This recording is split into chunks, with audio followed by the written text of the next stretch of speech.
So the key to any successful relationship, and you can ask anybody out there who specializes in relationships and therapists or marriage counselors and all that, but the key is communication. And I believe the developers at Diablo learned that key to a successful relationship after that 1.1.0 patch. I just watched their campfire live stream, and let's talk about it. But first, we'll cue up the music.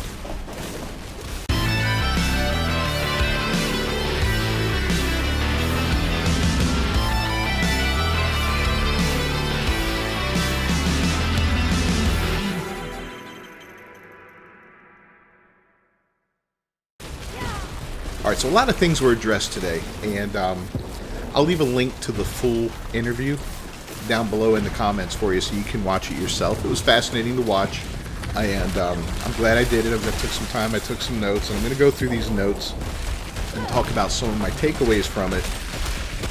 But the biggest one I want to talk about, and I'll do these out of order in the way they talked about it. I'm only going to highlight a few of them because otherwise it'll take 90 minutes. You just watch the whole interview yourself. It's great. But the biggest takeaway I got from it was they said they will never release another patch like 1.1.0 again, and they're going to make patch notes available to us prior to the release of a patch, so we kind of know what's coming and can expect it. Because I'll tell you what, I'm very tolerant. I'm 53 years old. I've been gaming for decades, and I've seen, I've watched Blizzard North come up from nothing with the original Diablo, and I watched them grow in the world of Warcraft and Starcraft and all that other good stuff they had. I mean, I remember the original Warcraft. So, I remember, and then these guys got bought out by Activision and so on and so forth. So, I've been around and I've seen games do, and developers do good things and great things. I've seen wonderful games. I've played bad games. I've seen predatory practices with monetization. I've seen it all. I've seen lazy developers put out broken crap, and it still happens to this day. And then I've seen other Cinderella stories where a game comes out horribly broken and the developers work hard to fix it, and they turn it into something great. So I've seen all of it, and I generally am very tolerant, and I'm not a reactionary kind of person. I don't react to things at the drop of a hat. I don't make decisions when I'm happy. I don't make decisions when I'm angry. I kind of take things into consideration and look at it from a logical and balanced approach. That's me. I'm kind of methodical that way. But even I was a little offended is a good word. I don't use that word. I don't know that it offends me, but I wasn't offended. But, the patch kind of upset me a little bit because all of a sudden my sorcerer, who was powerful, but she was by no means game-breaking powerful. In fact, she could barely hold her own against a Nightmare Dungeon a couple levels above her based on my build. Just did a custom build that I came up with.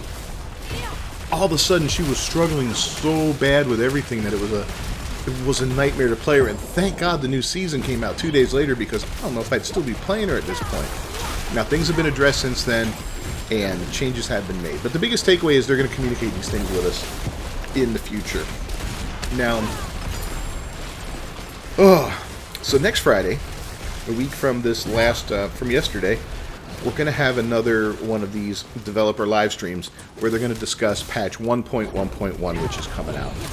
And there's a lot of new stuff coming out there. But before then, in fact, today, actually, we're supposed to get a Nightmare Dungeon overhaul.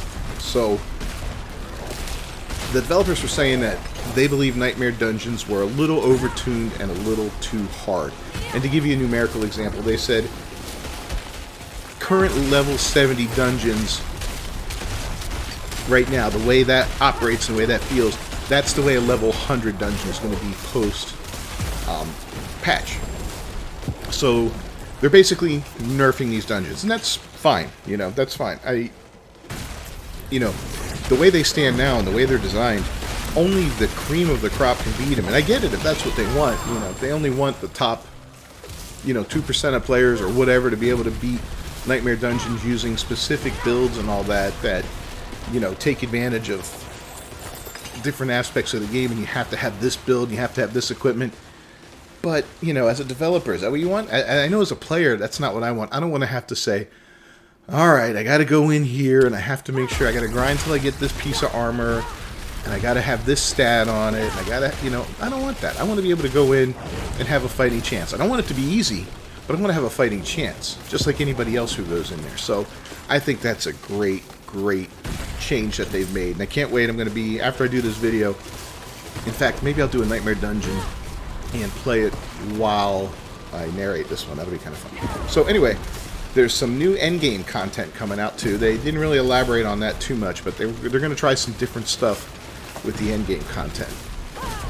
They know the Sorcerer and the Barbarian took some huge hits as far as nerfs go, and vulnerable damage has been cut down hugely, you know, but they're looking to make up that difference with some critical damage and some overpowered damage with some balance changes. So, you know, will they bring it back to where it was? Probably not. My character relied on vulnerable damage. She was an ice queen, you know, she was a frost witch.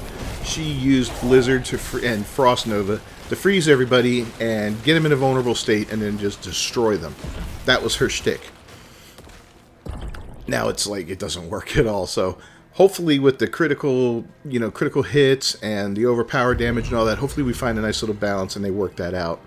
But they said before they do something like this again, like if another overpowered build comes out or something like that, they're not going to nerf it without providing some kind of option for you. So, you know, instead of just taking away, they're going to give something in return to say, all right, well, you know, you can't have so much pudding, but here's a little piece of cake. So you can have a little bit of pudding, a little piece of cake, you know, whatever. Blah, blah, blah. You know, just using food as an example there, because universal. So, yeah, they're gonna do that moving forward,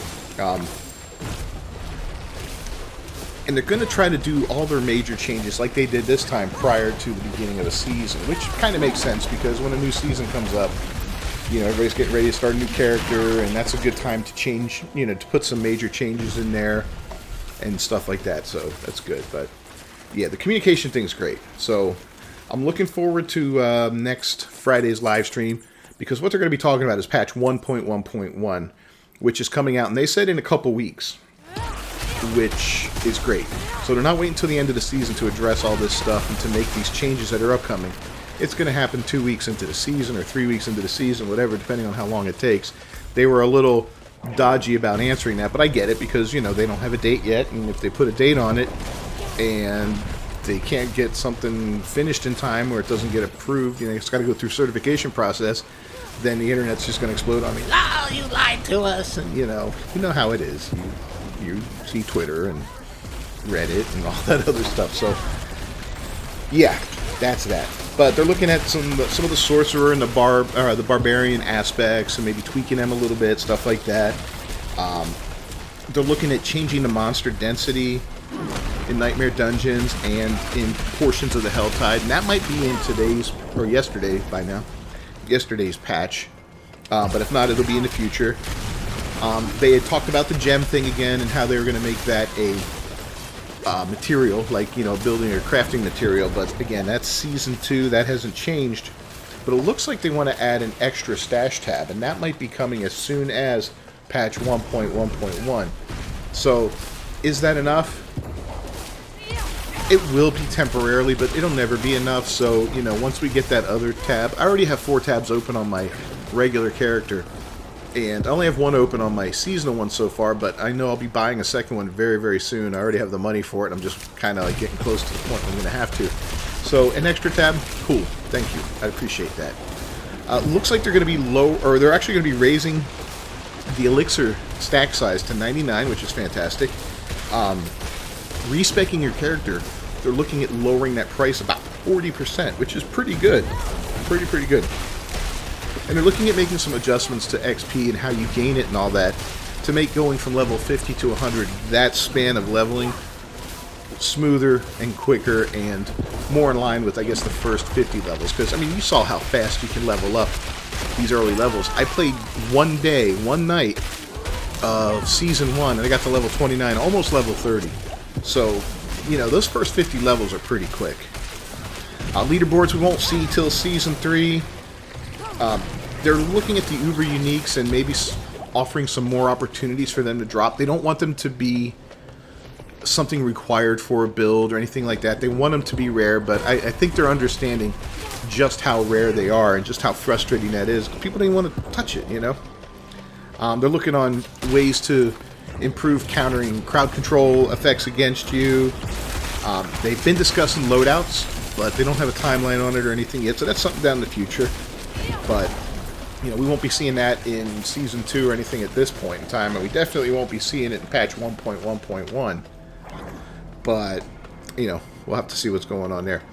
But they do want to add more content for the end game, and another thing they spoke about was maybe bringing back some of the campaign bosses for the post game. So they didn't really, they were kind of, again, dodgy on that question, but they did say that that's something they've been considering and all that. So who knows, maybe we'll see, you know, like we got Uber Lilith, maybe we'll see Uber and Daryl, or, you know, whatever, and these other bosses, or maybe they'll just be random pop-ups in dungeons. Wouldn't that be cool to, you know, be finishing a dungeon and you normally have a specific enemy in there, and then all of a sudden there's Daryl, and you're like, whoa, crap, you know, I didn't expect this. So that'd be kind of cool. They're looking at ways to improve target farming a little bit with the loot drops and how that works. They've talked about maybe a matchmaking system in the future for multiplayer, playing with, you know, randoms online. Next week, they said, you know, the whole armor and survivability thing they're going to look at, and that's something we should be hearing about next week in their discussion. I know, like, they even brought it up exactly what happens to me, right? I got my sorcerer, she's level 92, working on 93. I can go in and just crowd control everybody and get that, you know, all this damage going and blah, blah, blah, blah, blah, and then I'm dead. And I don't know what hit me. I'm like, what the hell is that, you know? I'm dead. I had a barrier up, you know, had a pretty decent barrier up, and now I'm dead. So, yeah, they're going to look at some changes on that. And so they might be nerfing some of these creatures that can one-shot you way too easily, like, you know, those big boar-looking things, the beasts and stuff like that. They come charging at you and just destroy you. So, you know, they did a lot of Q&A at the end. Some people had put questions in there, and they answered a lot of those. I recommend watching it and seeing everything that they spoke about, because there were so many interesting things. Anything from talking about the resistances look like they're going to be reworked by Season 2, because I know those are kind of broken right now. Yeah, so there was a lot to digest in this, and it sounds like the changes that they're making are going to, you know, it's not rolling back patch 1.1.0, but it's going to make up for some of the losses we had by giving us the gains. And in the future, it doesn't look like they're just going to take away anymore and not give. It looks like they're going to say, all right, we're going to take away this, and we're going to give you that. And that I can deal with. That I can live with that. It's like, all right, I get it, you know. They address the accusations of extending how long, you know, slowing down the game and all that. And they're like, no, that's not what we want to do. And, you know, whether or not you believe that, that's up to you. I mean, I get it. You know, more game time looks good. You know, more people playing for longer. But, you know, if you're going to get another 10 hours out of somebody in a campaign, but you're going to lose 2 other people who played it, it's not worthwhile. So this is why you don't react to things, guys. This is why you kind of take things with a grain of salt and you go, ugh. That sucked. Let me think about it, and let's process it, and let's see what happens next. Because, you know, especially something like that patch was bad. And I did a whole video on it. Like, I was like, you know, look how they massacred my game because they heard it. You know, they beat it. I mean, sorcerer, God bless her soul. Anyway, if you found this video useful at all, leave a like on it down below. And let me know in the comments what you think about the campfire chat, what these guys talked about. I do recommend watching it yourself. It's well worth it. Give it a look, and you know, see everything they said. I mean, it felt genuine, it felt heartfelt, and I think they're on the right track. And I don't think we're ever going to see anything like this again from Blizzard.